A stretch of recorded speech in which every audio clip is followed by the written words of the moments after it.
Good morning.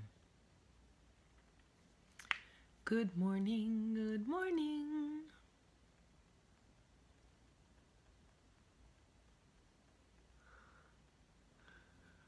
Good morning. Hi, Crystal.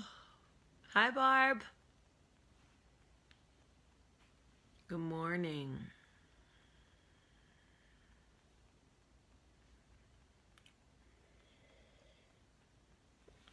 Good morning, everybody. Good morning and welcome to Coffee Talk.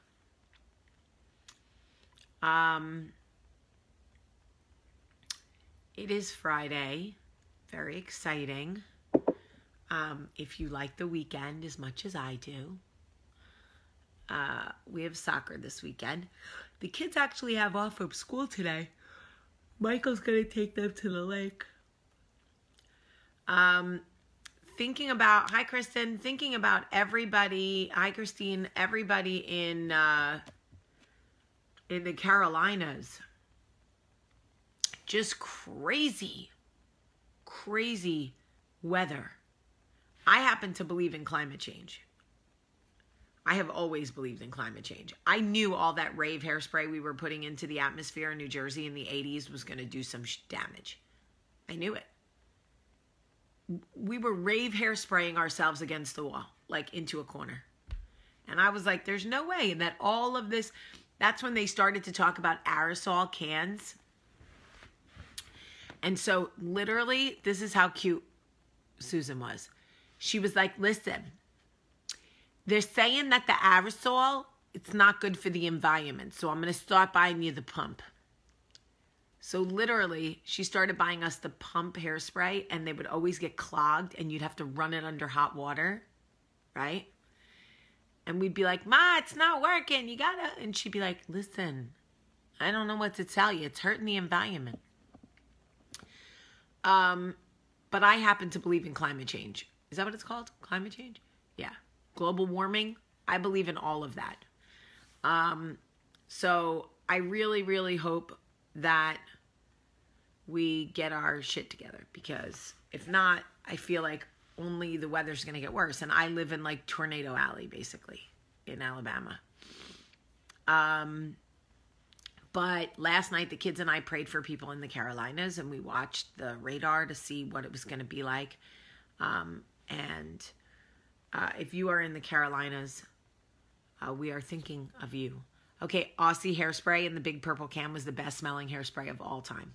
I could smell a grape today and be like, are you using Aussie hairspray? They're like, no, I'm eating grapes. I'm like, oh, okay. Anyway, so yesterday at the restaurant, when we went to date night, this woman was sitting at the bar with her friends, and she was like, you know, there's always one in the crowd that's like so loud. And I always can tell when they're from the north. I can always tell when they're from the north obviously by the way they talk, because it sounds like Susan is in my eardrum. So last night we're at the restaurant. I'm talking to the bartender, and all of a sudden I hear, what show was she on? I never saw it. What was it? Pull it up on your phone. What was it? A housewife? She was like a housewife? This is me. So she looks at me and she goes, yeah, you, you. What show were you on? You know, one of those housewife shows? I'm here visiting. I know, I recognize you.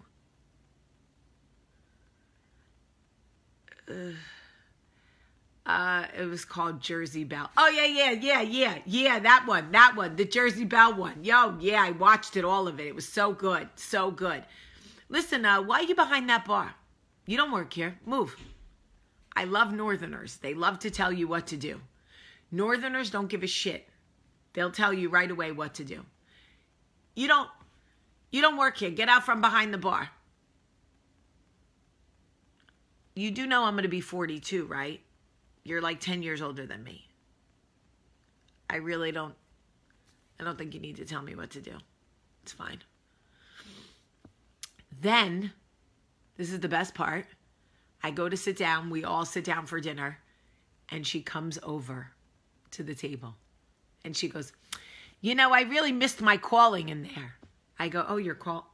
Did you? She goes, I should have asked you for a picture when you were in there, but I forgot because I was, you know, and I'm thinking because you were telling me to get out from behind the bar, it's fine. Could you come take a picture? And Adrian's husband Hud goes, be the bigger person. I said, sure. I said, I'll do it in the bar because they don't like it in the dining room. She goes, oh, okay, great. I said, tell all your friends you met the girl from the Housewife show. Anyway, that's my funny story I was just telling you. I like to do a northern accent because I don't hear it a lot. Then she's like, oh, I love that you say Florida. I say Florida. The people down here say Florida. Oh, it's terrible. Do your children, tell me something. Do your children say Florida? I go, my children do say Florida. She goes, oh my God. I don't know how you're dealing with it. I say Florida because that's how you say it. I go, Susan, is that you? It's Susan. I actually do say Florida, and that is how I know if someone is from the north right away. If they say Florida, I say Florida. We both say Florida. It's like Susan with the Costco. I say Costco. She says Costco.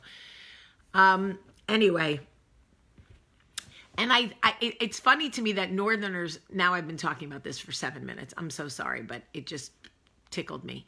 Northerners always think because I'm Northern that I want to like immediately make fun of the South. They don't realize I'm married to a Southern man and I have 3 Southern children. So while I do see some of the funny, obviously differences between the North and the South, and certainly Southern people make fun of Northern people too. Believe me, I catch it all the time. I don't really want to make fun of the South. Like, my husband is sitting right next to me. He's Southern. My babies are Southern.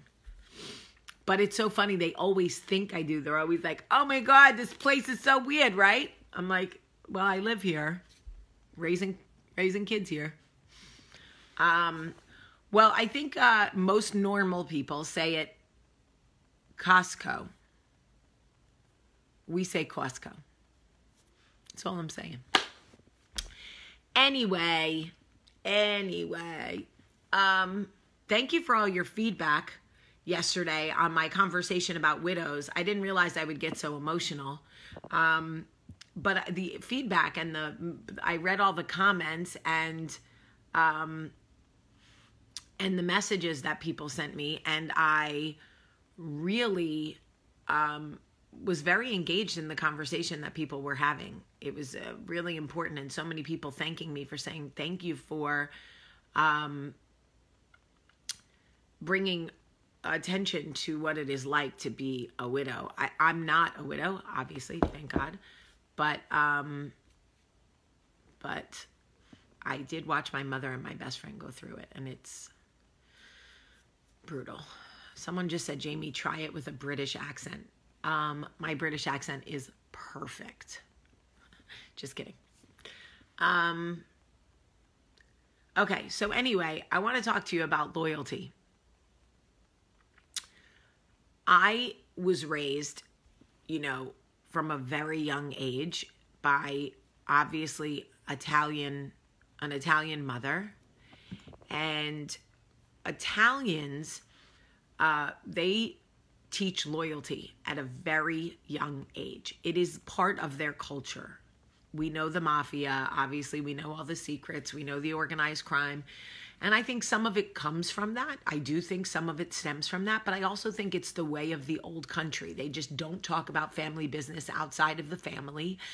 In Italy, the family is literally all you have. So that got passed down from my grandparents to my mother. My mother, one of the worst beatings I ever got as a kid, remember, was when I told the babysitter something about Thanksgiving. My mother beat me with a belt. Still don't like her because of it, by the way. Still feel some type of way about it. Think about it, I still want to fight her. I'm like, I will fight you now. Anyway, so I was just raised with a certain level of loyalty. It really is I don't know. It was ingrained in me from the time I was very little that loyalty was everything. And that if you weren't loyal, you had nothing. So I stay in a lot of situations out of loyalty. My intuition will scream to me, this isn't right for you. You should walk away from this. But I'm so loyal and I'm always trying to prove my loyalty. And that's how I equate my worth and my contribution is my loyalty. So even when my intuition is like, no, this is bad. Red flags. This is bad tide. Don't get in the ocean. No. I'm like, no, I'm loyal. Watch me get in this ocean. Watch me swim. Watch me whip. Watch me nay. Look, I'm so loyal. And while loyalty is important, it's not at the expense of your, not when your intuition, when your body is literally telling you this is wrong. When I got into my relationship with the narcissist, after 3 months, I knew the relationship was wrong for me, but I was loyal. I was going to stay. We were a couple now. We were in it. What? No. Gross. It's terrible. I should have left. The day he threw keys in my face and cut my face with the keys, loyalty should have gone right out the window. Now in my 40s, I'm starting to really understand that loyalty is good for people who deserve it. Loyalty is good for people who reciprocate it. Loyalty does not mean that you have to ignore red flags, ignore your intuition, stay in situations way past their expiration date to prove your loyalty to someone who does not even deserve it. Truth be told, someone who doesn't even want it. Right? I know that right now, there is somebody watching this video in a friendship. Oh, with generic Sally Field, I remember calling Adrian from the beach and going, she's shitting all over me. This doesn't feel good. This isn't right. I don't want to do this anymore.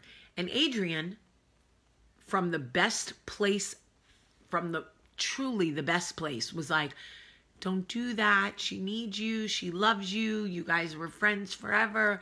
Like, you really,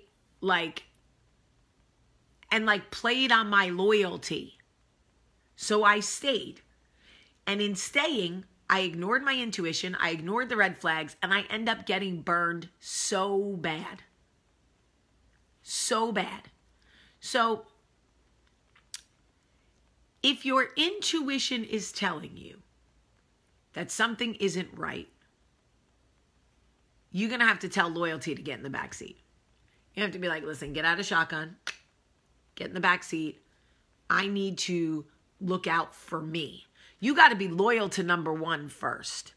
You got to be loyal to yourself. You got to be loyal to your growth, loyal to your progress, loyal to the life that you want to live, loyal to the peace you're trying to protect. If you can't be loyal to those things, but you're being loyal to somebody talking shit behind your back or whatever they're doing, it'll make you sick. That's right, Cherry. It will make you physically ill. So this is what I want to tell you. I just want to bring this to your attention because nobody brought it to my attention. And I let my loyalty run me into the ground. That's not what the old country meant. The old country, when they were teaching loyalty, they didn't mean let people who prey on people who are loyal and let people take advantage of your loyalty and let it run you into the ground. That's not what they meant. But somewhere along the way, the teachings got blurred. Also, the older you get, your bladder gets weaker, but your intuition gets stronger. So you may be pissing down your leg, but boy, you'll spot a snake about a mile away. Okay? That's the truth. All right. I love you guys so much. I love you today. I'm praying for you. I'm rooting for you. It's going to be a great day for you today. Somebody needed to hear this message. They're going to go out into their life with a different, hi Beth Natter. They're going to go out into their life with a better view and perspective. They're going to make better decisions today because they're going to listen to their intuition and not be a slave to their loyalty. Did Knox sleep? No, he didn't. I came home from dinner last night at 10:30. He was up at 1:30. Then he was up at 4:30. Then he was up at 5:30. And you know what? I don't like him. I love him, but I don't like him. Hey, Knox. Okay. Let me say goodbye. I love you guys so much. Me too. Today. Have a great day.